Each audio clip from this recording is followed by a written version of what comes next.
Good afternoon ma'am.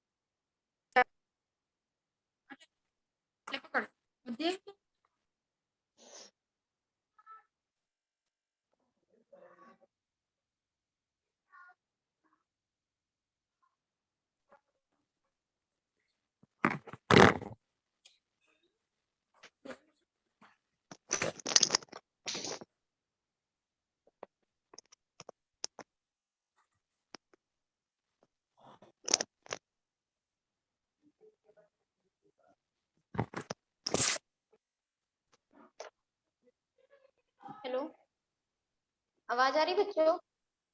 Yes ma'am. Yes ma'am. Good afternoon बच्चों। Good afternoon. Good afternoon. ने झड़ने वाली book निकाल लीजिए। Okay ma'am. शोभित, बेटा आपकी क्लास होगी, ठीक है? Afternoon ma'am. Good afternoon. Good afternoon ma'am. Good afternoon ma'am. Good afternoon सबको। चलिए निर्झरने वाली बुक निकाल लीजिए। मैम निर्झरने की बुक इसमें कहाँ तक आपका हो गया है चैप्टर? इसमें मैम लक्ष्मी जी की कृपा का मैम ने चैप्टर पढ़ा दिया था। तो उस दिन मैम ने पिता का मैम पिता का पत्र जो है कि एक्सरसाइज मैम ने कराई थी मैम 15 चैप्टर की। 15 चैप्टर पिता का पत्र, यही ना? Yes ma'am. चलो, क्या पिता के पत्र में बताओ। मैम भारत के प्रथम प्रधानमंत्री पंडित जवाहरलाल नेहरू ने अपना नैनी जेल से अपनी बेटी इंदिरा के लिए पत्र लिखे थे। और बाद में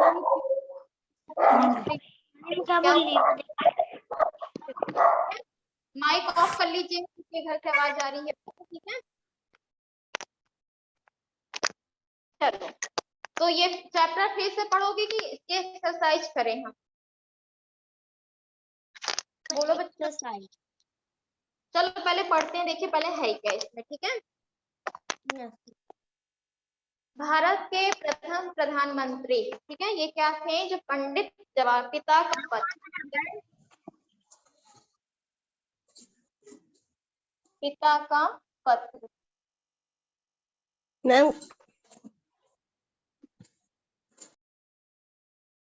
पिता का पत्र जो पंडित जवाहरलाल नेहरू थे, क्या थे वे? पंडित जवाहरलाल नेहरू, क्या थे ये? प्रथम प्रधानमंत्री,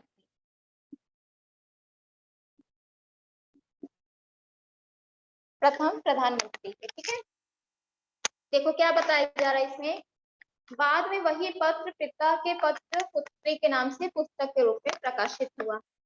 यह पत्र उसी पुस्तक से लिया गया। किस पुस्तक से लिया गया? अब हम लोग पढ़ते हैं। प्रिय इंदिरा, यहाँ पे जो पंडित जवाहरलाल नेहरू हैं अपने पुत्री इंदिरा से कहते हैं प्रिय इंदिरा, क्योंकि उनके लिए वह पत्र लिखते हैं। मैं आज तुम्हें प्राचीन काल की सभ्यता का कुछ हाल बताता हूँ। यहाँ पे क्या कहते हैं जवाहरलाल नेहरू जी? कहते हैं अपनी पुत्री से कि मैं आज प्राचीन काल मतलब जो पुराना काल है उनकी सभ्यता का कुछ हाल बताता हूँ, लेकिन इसके पहले हमें यह समझ लेना चाहिए कि इसका अर्थ क्या है। कोश में तो इसका अर्थ लिखा है, कोश मतलब होता है डिक्शनरी, ठीक है? शब्दकोश जानते हो, ठीक है? शब्दकोश जो होता है वो आपका डिक्शनरी होता है। कोश तो इसका अर्थ लिखा है अच्छा करना, सुधारना, पहली आदतों की जगह अच्छी आदतें पैदा करना। और इसका व्यवहार किसी समाज या जाति के लिए ही किया जाता है। जो इसका व्यवहार है वो किसके लिए किया जाता है? किसी समाज या जाति के लिए ही किया जाता है। आदमी की जंगली दशा को जब वह बिल्कुल जानवरों सा होता है, बर्बरता कहते हैं। क्या बताया जा रहा है यहाँ पे कि जो आदमी की जंगली दशा मतलब बहुत जंगलों जैसा, जंगली जानवरों जैसा व्यवहार जिनका रहता है, जिन आदमियों का, ठीक है, इंसान, आदमी का यहाँ पे मतलब है इंसान से मतलब है कि जिस इंसान का जानवरों जैसा बिहेवियर रहता है, उन्हें क्या कहते हैं? उन्हें हम बर्बरता कहते हैं। सभ्यता उसकी बिल्कुल उल्टी चीज है। जो सभ्यता है वो उसकी उल्टी चीज है।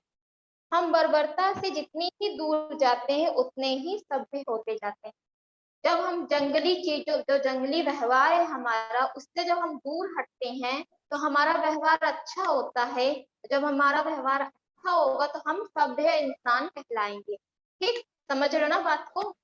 कुछ क्या होते हैं बच्चे बहुत बदतमीजी करते हैं, सुनते ही नहीं बात को। वहीं पर कुछ बच्चे क्या होते हैं, बहुत अच्छे होते हैं। ठीक है, तो जो जंगली जैसा व्यवहार कर रहे हैं, जब उसमें सुधार करेंगे, आज एक गलती किया, फिर उन्हें मैम ने डांटा, फिर थोड़ा सा सुधार हुआ, इसी तरह जब वो अपनी गलतियों का सुधार करते चले जाते हैं तो वे एक सभ्य इंसान बन जाते हैं। ठीक है, यस मैम। लेकिन हमें यह कैसे मालूम हो कि कोई आदमी या समाज जंगली है? लेकिन हमें यह कैसे पता चलेगा कि कोई आदमी या समाज हमारा क्या है, जंगली है या सभ्य है? यूरोप के बहुत से आदमी समझते हैं कि हम ही सभ्य हैं। जो यूरोप के जो लोग हैं वो क्या समझते हैं? उन्हें ऐसा लगता है कि हम ही क्या है, सभ्य हैं, और एशिया वाले जंगली। यहाँ पे क्या बताया जा रहा है? जो यूरोप के लोग हैं वो समझते हैं कि हम सभ्य हैं, और जो एशिया वाले हैं वे जंगली हैं। क्या इसका अर्थ है कि यूरोप वाले एशिया और अफ्रीका वालों से अधिक कपड़े पहनते हैं? अब इसका अर्थ क्या बताया जा रहा है? कहा जा रहा है क्या ये चीज सही है कि जो यूरोप वाले हैं वो एशिया और अफ्रीका वालों से अधिक कपड़े पहनते हैं? लेकिन कपड़े तो जलवायु पर निर्भर करते हैं। हम जो कपड़े पहन रहे हैं, हम क्यों पहनते हैं, बता सकते हो? यस मैम, ठंड देश में ज्यादा कपड़े पहनते हैं और गर्म देश में कम कपड़े पहनते हैं। वो वेदर पे कोई देश, निर्भर होते हैं। संभवी कोई देश गर्म और ठंडा नहीं होता है। ठीक है, क्या हमारे जो देश है वो उसमें तो चारों ऋतु होती है, ठंडी गर्मी बरसात सब होता है। क्या हमारा देश गर्म है? नहीं। ये जलवायु परिवर्तन पर निर्भर करता है। जैसा जलवायु रहेगा वैसे ही हम अपने को क्या करेंगे, ढाल लेते हैं। अगर यहाँ पे गर्मी है तो हम क्या करेंगे, गर्मी वाले कपड़े पहनते हैं। तब हम जैकेट पहनेंगे? क्या हम स्वेटर तब पहनते हैं, ब्लैंकेट ओढ़ते हैं? नहीं। लेकिन जब ठंडी का मौसम आता है, ठंड आती है, तो हम जैकेट भी पहनते हैं, ठीक, ब्लैंकेट भी ओढ़ते हैं, फैन ऑफ हो जाता है। तो ये परिवर्तन हो रहा है जलवायु का। ठीक है, तो यहाँ पे बताया जा रहा है। लेकिन जो कपड़े हमारा पहनना है, जो कपड़े का पहनावा है, वो जलवायु पर निर्भर करता है। ठीक है, अभी हम रेन कोट भी पहनेंगे। कब पहनते हैं रेन कोट? मैम मैम ठंडी के दिन में। मैम ठंडी के, मैम रेन में। जब मैम रेनी डे रेन होती में। है, जब बारिश होती है, कहते हैं। ठीक है, रेन सीजन। ठंडे देश में लोग गर्म देश वालों से अधिक कपड़े पहनते हैं। लेकिन कुछ ऐसे देश हैं जो ठंडे और गर्म देश वाले हैं। तो जो ठंडे देश में लोग रहते हैं वे गर्म देश वाले लोगों से अधिक कपड़ा पहनते हैं। तो क्या इसका अर्थ यह है कि जिसके पास बंदूक है वह निहत्थे हैं, निहत्थे आदमी से ज्यादा मजबूत है, इसलिए ज्यादा सभ्य है? नहीं।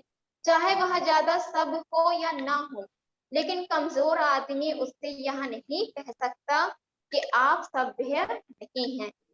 कहीं मजबूत आदमी ने झल्ला कर उसे गोली मार दी तो वह बेचारा क्या करेगा? अब यहाँ पे क्या बताया जा रहा है, कहा जा रहा है कि अगर जिसके पास बंदूक है तो क्या वो आदमी सबसे ज्यादा सभ्य है या मजबूत है? नहीं, ऐसा नहीं है। ठीक है, लेकिन फिर भी हमें उनको सभ्य बोलना पड़ेगा। क्यों बोलना पड़ेगा? अगर हम उनको सभ्य नहीं बोलते तो वो हमें क्या करेगा, गोली मार देगा। कोई कमजोर आदमी को देखकर वहां क्या करेगा, गोली मार देगा। तो बेचारा क्या करे, इसलिए उसको बोलना पड़ता है। तुम्हें मालूम है कि कई साल पहले एक बड़ी लड़ाई हुई थी।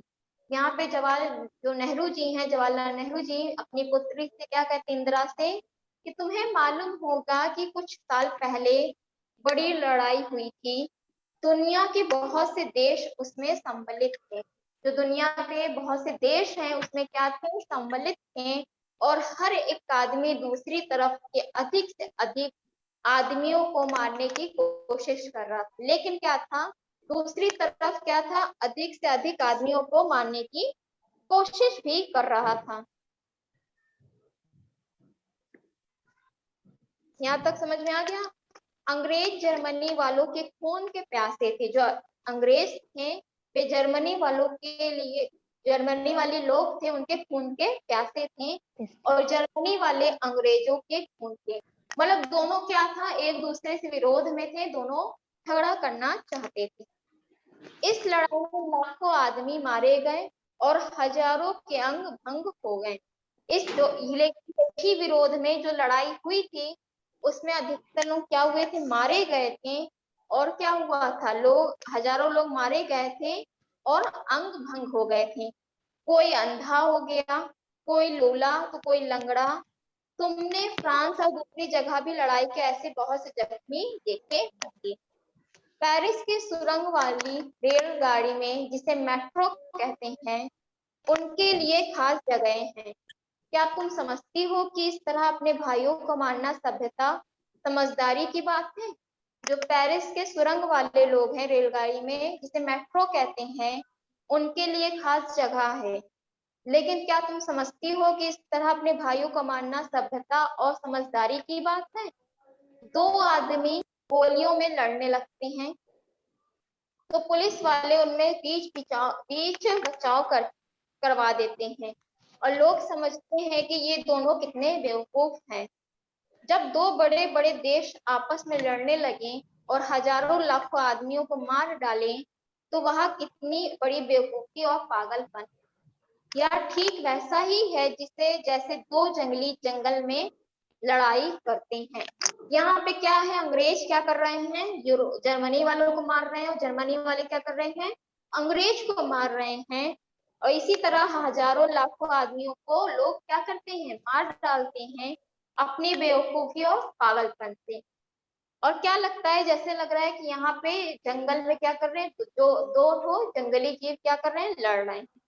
यदि असभ्य आदमी जंगली कहे जा सकते तो वे मूर्ख कितने जंगली हैं जो इस तरह लड़ते हैं। यदि इस दृष्टि से तुम मामले को देखो तो तुम तुरंत कहोगी कि इंग्लैंड, जर्मनी, फ्रांस, इटली और बहुत से अन्य देश जिन्होंने इतनी मारकाट की जरा भी सभ्य नहीं है। और फिर भी तुम जानती हो कि इन देशों में कितनी अच्छी अच्छी चीजें हैं और वहां कितने अच्छे अच्छे आदमी रहते हैं। अब तुम कहोगी, अब यहाँ पे क्या कहा जा रहा है, अब तुम कहोगी कि सभ्यता का अर्थ समझना आसान नहीं है, या बहुत ही मुश्किल कार्य। अच्छी अच्छी इमारतें, तस्वीरें, किताबें और तरह तरह की दूसरी खूबसूरत चीजें जरूर सभ्यता की पहचान है, मगर एक भला आदमी जो स्वार्थी नहीं है और सबकी भलाई के लिए दूसरों के साथ मिलकर काम करता है, सभ्यता की में भी बड़ी पहचान है। मिलकर काम करना अकेले काम करने से अच्छा है, और सबकी भलाई के लिए एक साथ मिलकर काम करना सबसे अच्छी बात है। तुम्हारा पिता जवाहरलाल नेहरू। समझ में आई बात आप लोगों को? Yes Yes. Ma'am. Yes ma'am. Yes ma'am. Aarav Anand and Arashneel, ठीक है? आरव आनंद और अराशनील, बेटा चैट करना बंद करें, ठीक है? रिमूव कर देंगे क्लास से हम। मैम मैम नहीं कर, मैम वही वो मस्ती कर रहा है राजनील। ठीक है, हम रिमूव कर देंगे क्लास से, फिर आप कोई कंप्लेन नहीं कर पाओगे। इसमें है अराशनील ने पहले बोला हाय, और आरव आनंद भी कुछ लिख रहा है, ठीक है? तो यहाँ पे इस तरह का काम हरकतें मत करिए, ठीक है, पढ़ाई करो। I man kill you. इसमें क्या लिखा है? I ma'am kill you. क्या लिखा है? इसमें हम खोलेंगे नहीं मम्मी। चलो, तो आप एक्सरसाइज इसकी करनी है।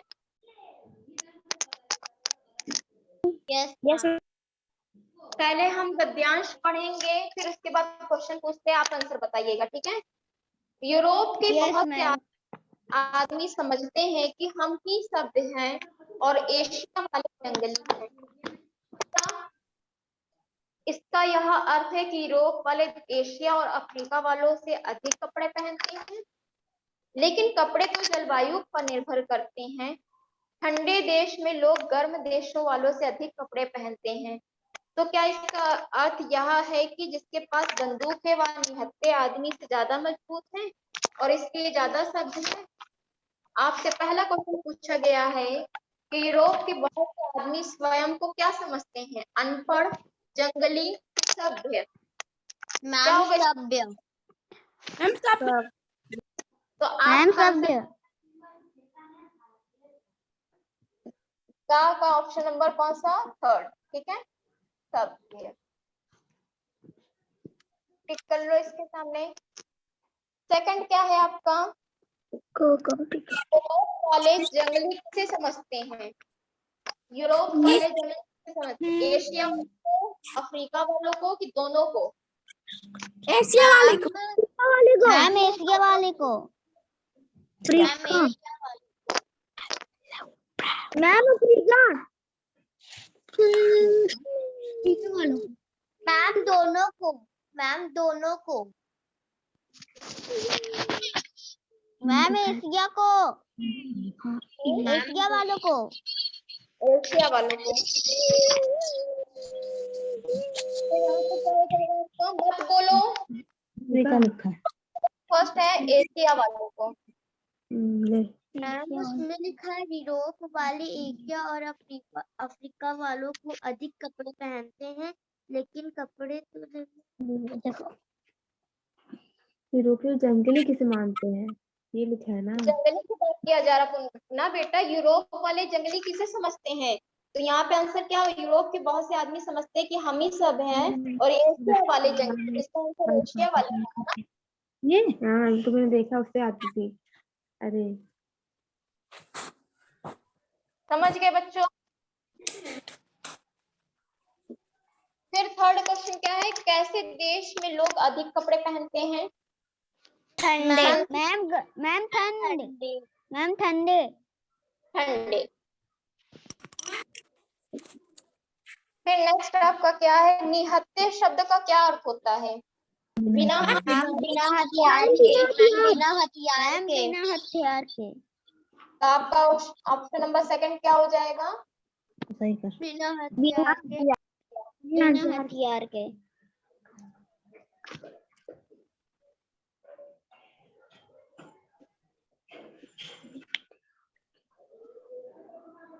फिर दिए गए रिक्त स्थान भरिए। नेक्स्ट ये रफ कर दें। Yes ma'am. Yes ma'am. Yes.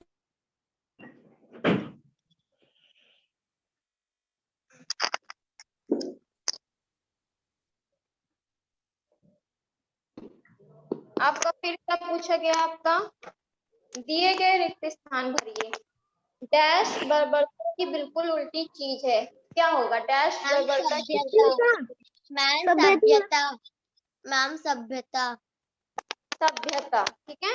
Ma'am सभ्यता। सभ्यता।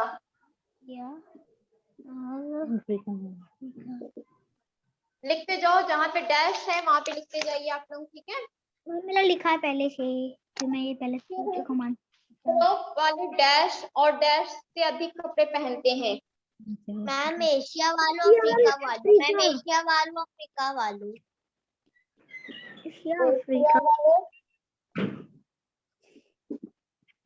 ठीक, एशिया वालों और अफ्रीका। अफ्रीका। अफ्रीका वालों। अफ्रीका वालों से अधिक कपड़े पहनते हैं। कई साल पहले एक बड़ी डैश हुई थी। मैम लड़ाई। मैम लड़ाई। क्या होगा? मैम मैम लड़ाई। लड़ाई हुई थी। मैम लड़ाई। छत पे साल पहले एक बहुत बड़ी लड़ाई हुई थी। लड़ाई हुई। फोर्थ में आप क्या दे रहा है? दो आदमी डैश में लड़ने लगते हैं। मैम आपस में। मैम आपस में। दो आदमी गलियों में आपस में आएगा। गलियों में बोल रहे स्पीकर ऑन। क्या होगा इसका? मैम आपस में। आपस। ये थर्ड वाले का क्या था? लड़ाई था ना? कि क्या क्वेश्चन था? कि कई साल मैम पहले कई साल पहले एक बड़ी लड़ाई हुई थी। कई साल पहले एक बड़ी लड़ाई हुई थी। उसके बाद क्या है? दो आदमी आपस में लड़। डैश में लड़ने लगते हैं। मैम आपस मैम होगा। आपस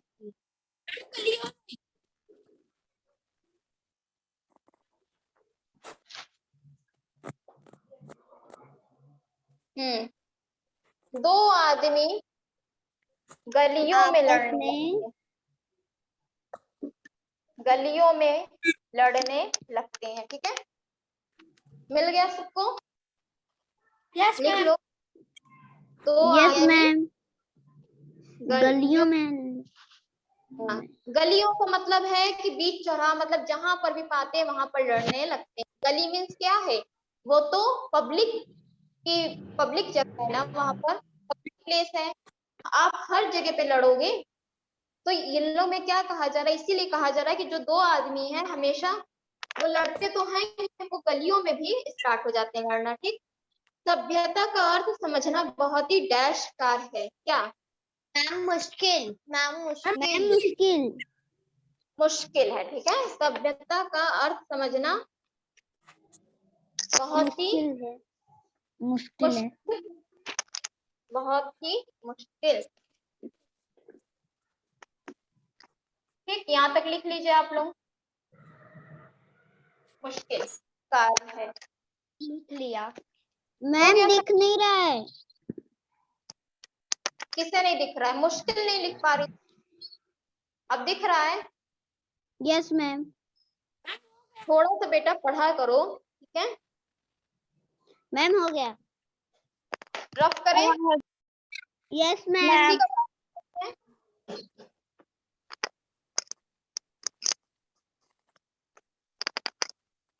अब नेक्स्ट क्या कह रहा है?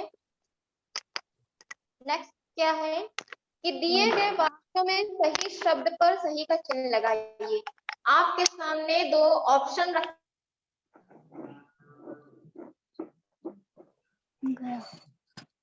मैम आवाज रुक गई। मैम आवाज रुक गई। Ma'am your voice is not clear. Ma'am आपकी वीडियो नहीं आ रही है।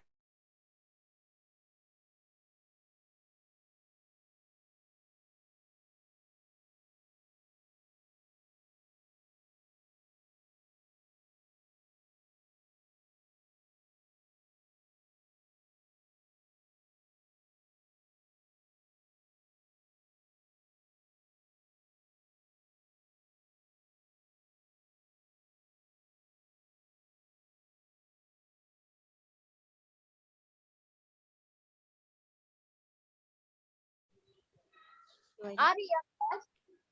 Yes yes ma'am. Ma'am. And your voice. Yes ma'am. कि दिए गए वाक्यों में सही शब्द पर सही का चिन्ह लगाइए। आपको दो शब्द दिया गया है, उसमें से देखना है कि आपका आंसर कौन सा सही है। ठीक है, उस पर आपको Yes, टिक करना है। मैम मैं पूरा नोट डाउन। क्या हुआ? मैम सुनिए। नवीन। नवीन मैम। पहले बेटा हमको बोलने तो देते हैं क्वेश्चन। ठीक है, मैं आज तुम्हें प्राचीन या नवीन काल की सभ्यता कुछ हाल बताता हूँ। तो इसमें से प्राचीन सही हो या नवीन? मैम प्राचीन। मैम प्राचीन। प्राचीन होगा बेटा। प्राचीन मतलब होता है पुराना समय और नवीन मतलब होता है नया समय। ठीक है, बताइए। तो पागल मॉर्निंग सही चल रहा है, हमें भी नाम लगाया पड़ा है। हमारे क्या थे, पुराने समय के थे ना। तुम कह रहे थे कि पुराने समय की मैं तुम्हें बात बताता हूँ। तो प्राचीन मतलब होता है पुराना समय की जो बात बताते हैं, नवीन मतलब नया। ठीक है, तो यहाँ पे आंसर आप लोग टिक कर लो, प्राचीन। देखो इस तरह से लिखा है ना, एक हम बता दे रहे हैं, वैसे ही पूरा लिखोगे। प्राचीन डैश करके नवीन है ना, तो आप लोग इस पे टिक कर लेना। ठीक, ऐसे करके करोगे। नेक्स्ट है आपका बर्बरता या सभ्यता का व्यवहार किसी समाज या जाति के लिए किया जाता है। मैम सभ्यता। मैम सभ्यता सभ्यता होता सभ्यता होगा। ठीक है, नेक्स्ट है आप ठंडे देश में लोग गर्म देश वालों से अधिक या कम कपड़े पहनते हैं। अधिक होगा। ठीक है, नेक्स्ट है आपका लड़ाई में करोड़ों लाखों आदमी मारे गए। करोड़ों की लाखों लाखों आदमी क्या हुए हैं, हजारों मारे की मुश्किल नहीं है। सभ्यता का अर्थ समझना आसान है कि मुश्किल नहीं है। क्या होगा? मुश्किल है। आपका आंसर होगा आसान नहीं है। मैम आसान। समझना आसान नहीं है। ठीक है, आपका आंसर टिक पर टिक होगा, आसान पर। तो फिर से हम रिपीट कर रहे हैं, मिला लो। पहले में आपका प्राचीन पर टिक होगा। Yes ma'am. सेकंड आपका होगा सभ्यता पर। यस मैम हो गया। थर्ड होगा अधिक। यस मैम हो गया। और फोर्थ वाले पर और लास्ट वाले में आसान पर। यहाँ तक टिक कर लो। मैम हो गया सब। अब बताओ इतनी चीज में क्या चीज समझ में नहीं आई? आपका और फर्स्ट सेकंड थर्ड एक्सरसाइज जो मैंने कराया, उसमें से आपको क्या नहीं समझ में आया अब तक? बोलो मैम। सब समझ में आ गया? मैम ऐसी कोई चीज। यस मैम सब समझ में आ गया। आपको चैप्टर भी समझ में आ गया है। फर्स्ट वाला जो गद्यांश वाला है उसे भी समझ लिए हो। ठीक है, यस। और क्या था? सेकंड आपको क्या कराए थे? रिक्त स्थान वाला। और थर्ड आपका दिए गए वाक्यों में सही शब्द पर टिक करने वाला। अब नेक्स्ट क्लास में हम आपको बताएंगे एक शब्द उत्तर और प्रश्न उत्तर। ठीक है, दो चीज अब बाकी है बताना। शब्द अरे वाक्यांशों में उत्तर दीजिए और दिए गए प्रश्नों के उत्तर। इन दोनों बताने नेक्स्ट क्लास में आपको बताएंगे। और कुछ पूछना है तो पूछ सकते हो, पूछो। No ma'am. कुछ नो मैम। कोई दिक्कत तो नहीं तुम लोग को कोई चीज में? No ma'am.